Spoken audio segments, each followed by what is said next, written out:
Magandang araw po muli. Tayo po ay nagbabalik sa ating tuloy-tuloy na talakayan sa Financial Education, Financial Management para sa uniform personnel at OFWs.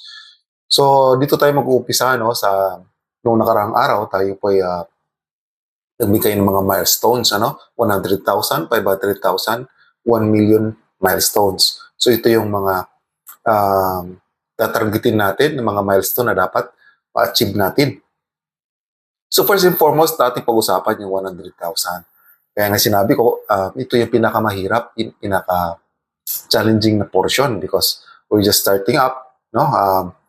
Magbabago yung ating mga priorities, magbabago yung ating paglalaanan ng ating mga kabuhayan.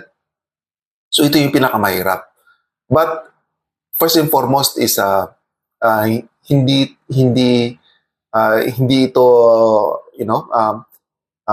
di natin maumpisahan, hindi natin ma-achieve, di tayo ma-achieve yung ating target ng financial freedom, kundi we will not start somewhere, And 100,000 is a practical amount to target, Hindi po ito kalakihan, pero dapat hindi rin ito yung dapat na makukuha natin sa madaling paraan, sa pamamagitan ng uutangin natin or say bibinta tayo ng isang property para ma-achieve itong 100,000 milestone kasi para sa iba, maliit lang na pera ito. But mind you, itong 100,000 in our financial journey will be our seed capital. Ito yung magiging puhunan natin sa anong pamamaraan, sa ating pagde-develop ng sistema, pagde-develop ng disiplina, at pagde-develop ng mga pamamaraan in ways na paano natin ito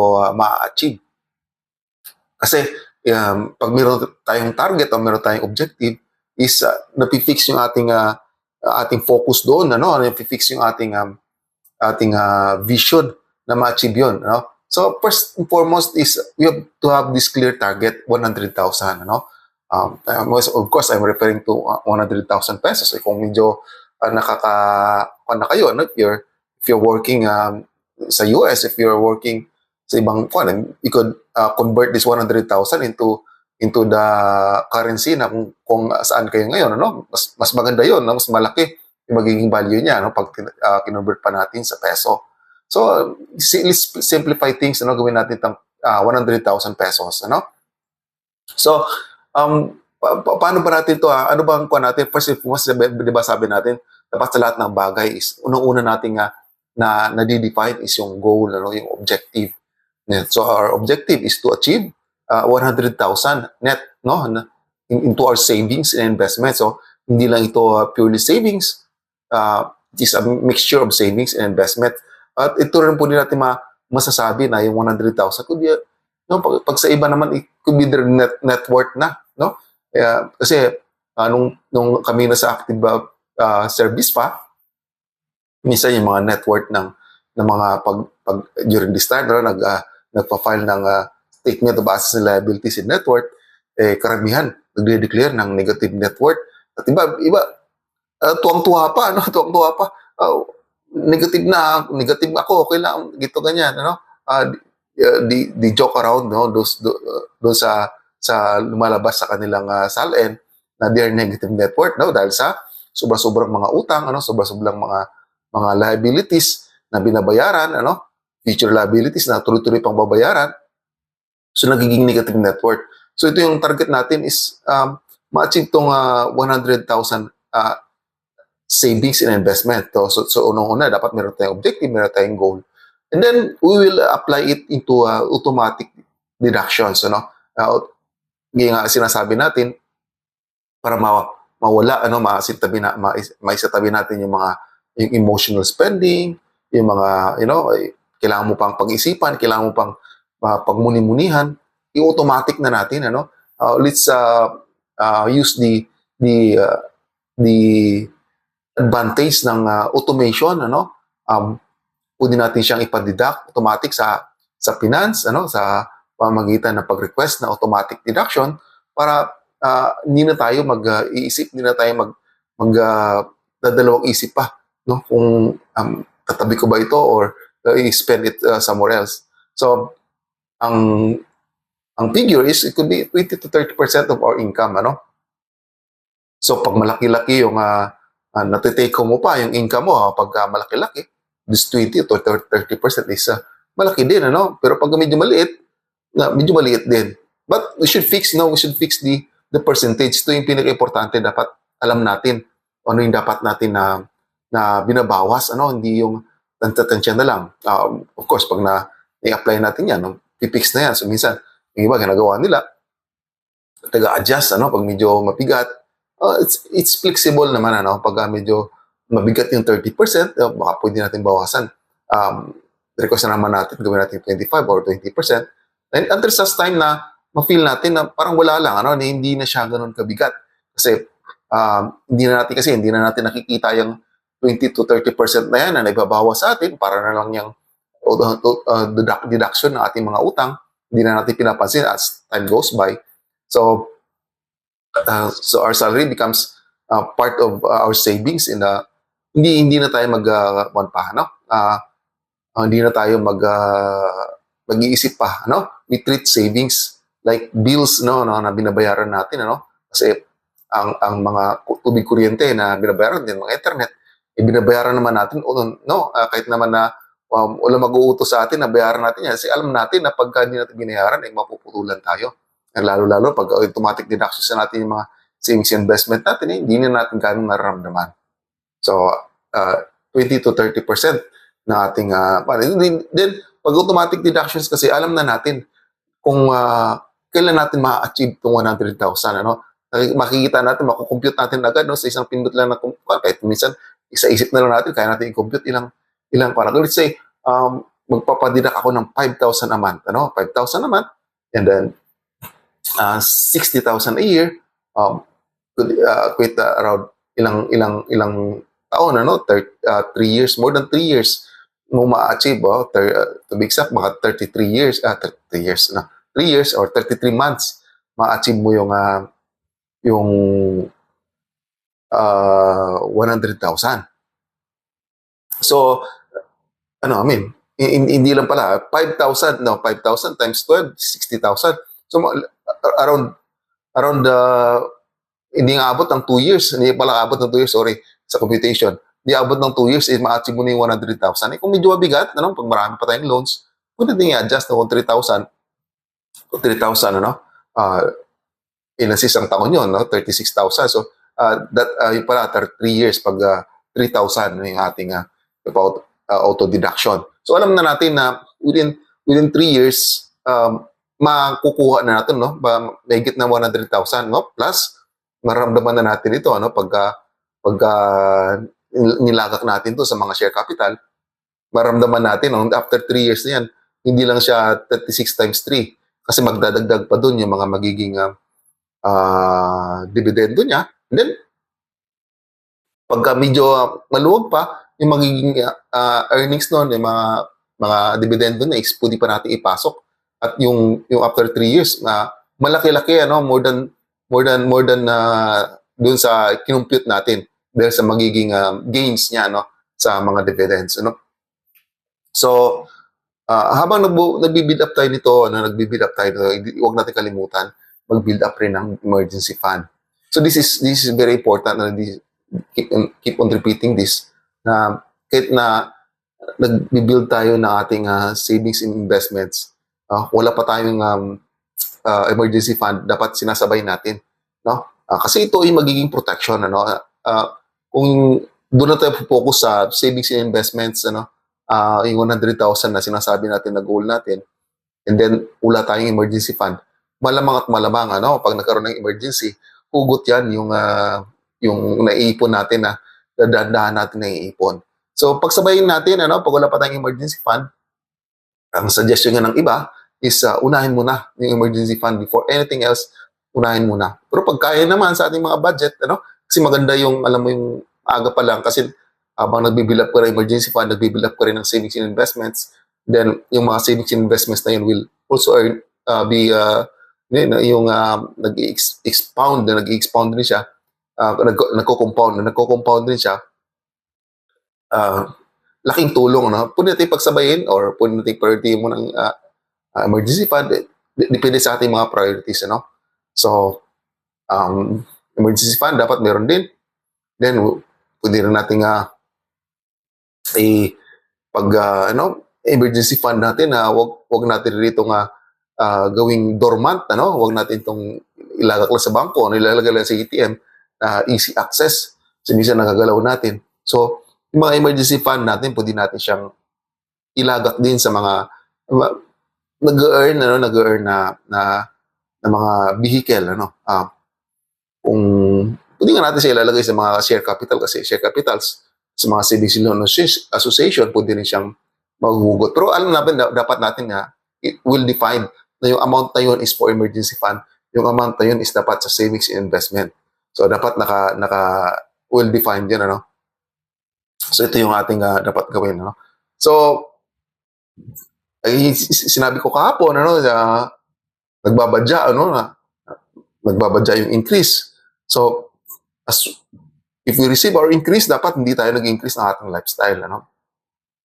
Kung tumaas ng 5% yung ating base pay, pwede nating i-program sa ating utak, ano, as early as this time, na as if walang increase. Kung magkaroon na increase, pag nagkakaroon na increase. So, kasi pag nagkaroon na increase, isipin natin na walang increase. But yung increase na yon, kasi ang objective natin nito is ma-achieve yung objective natin ng 100,000 is ikukuha na natin, i-divert na natin dito sa ating objective na magkaroon ng 100,000 milestone, ano? And then ng ating emergency fund, importante. So pwede natin siyang hatiin, no?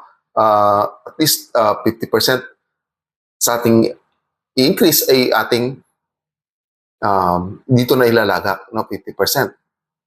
So yun ang sinasabi ko, wag nating minsan kasi pag-increase, ano naiisip ng karamihan is paano ba ito gastusin, ano? Paano ba ito paano ko ba ito saan ko ba ito gagastusin? Saan ko ito iuutang? Para saan? No, pambili ng sakyan or ano pang mga minsan is mga liabilities natin nabibili. So, ito yung ating na dapat na iwasan, no, yung mga pagkakamili, no? So, huwag nating antayin na pagka tumaas yung sahod, ano, pag nagka-increase na or pag na-promote na, ano, para mag-umpisa ng savings. This is a very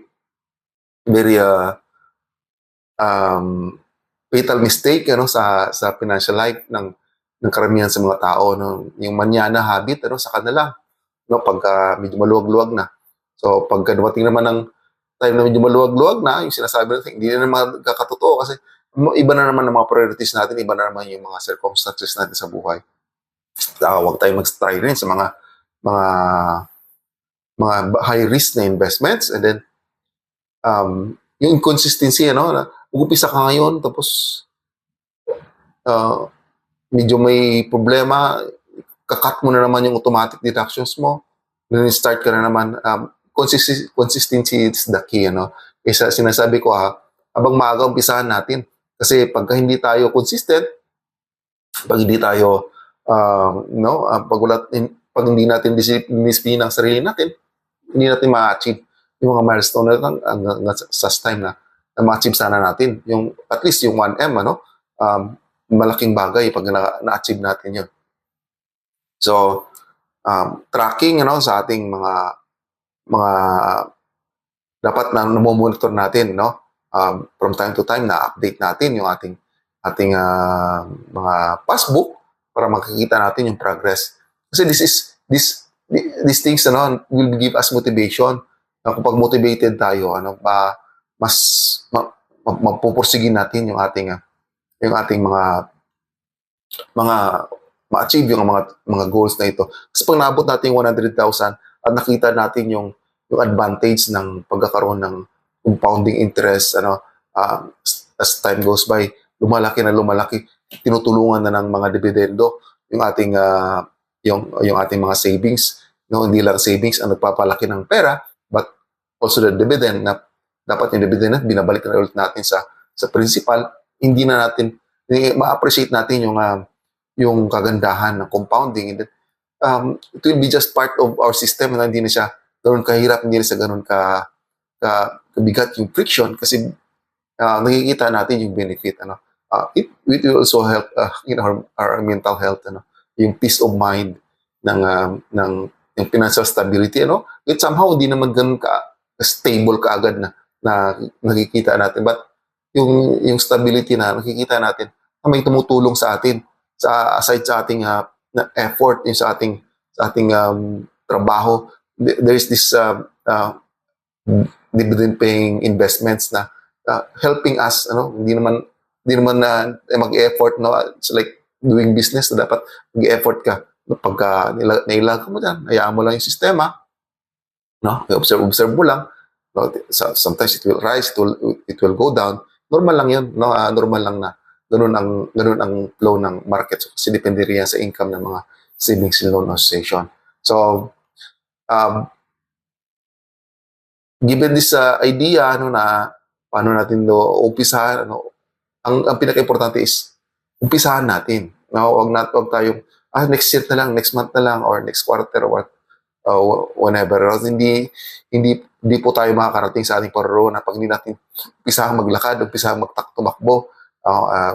Let's start this simpleng pagpapile ng automatic deductions.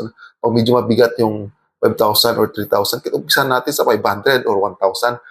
Dandahanin natin after 6 months. Parang hindi mo naramdam yung automatic deduction ng 1,000. After 6 months, gawin mong 1,500 or gawin mong 2,000. And eventually, it will be just parang wala lang. Hindi mo ramdam. And then, eventually naman kasi pagka yung mga ganitong tayo, just like, sinabi ko, yung automatic deduction, mag-adjust naman tayo, kung anong meron. So, kasi ito, this is something na you can look forward, unlike sa pag niload mo ito, nagastos mo na lahat, binabayaran mo na at hindi mo nga alam kung saan mo ginastos yung niload mo. So sana po may nakuha kayong kunting aral, kunting gabay sa paano umpisahan yung milestone na ito. Ang pinaka-importante dito is umpisahan natin, ngayon na. Ito yung very important thing na dapat lalo na sa mga uniform personnel. Huwag nating hayaan na ito lang na yung cycle ng buhay natin, ng pangungutang hanggang sa pag-retire ay doon pa rin sa utang nagre-rely. Of course, pwede natin gawin yung utang na yan sa pamaraan na advantage sa atin. Pag yun ay tutubo, pag yun ay pag-uupisahan ng isang business na sigurado tayong maganda yung return, that would be a good way of using our loans. Pero pagka maglo-loan lang tayo for personal consumption or for bibili lang na liabilities, hindi po maganda, hindi maganda sa atin personally, financial life, hindi rin maganda sa ating pamilya, hindi rin generally hindi rin maganda sa society pag yung mga tao puro lang utang at puro lang hindi maayos yung kanilang buhay financial. So sana po ay may natutunan kayo sa kuting sharing natin ngayong araw at sana po ay umpisahan natin. Ito yung aking samot dalangin. Dapat umpisahan natin yung ating financial journey. Huwag natin isang set aside sa kana yung manyana habit. So sana po ay pagpalain tayo ng poong may kapal at sana po ay nasa ligtas kayong kalagayan sa panahong ito. Maraming pong salamat.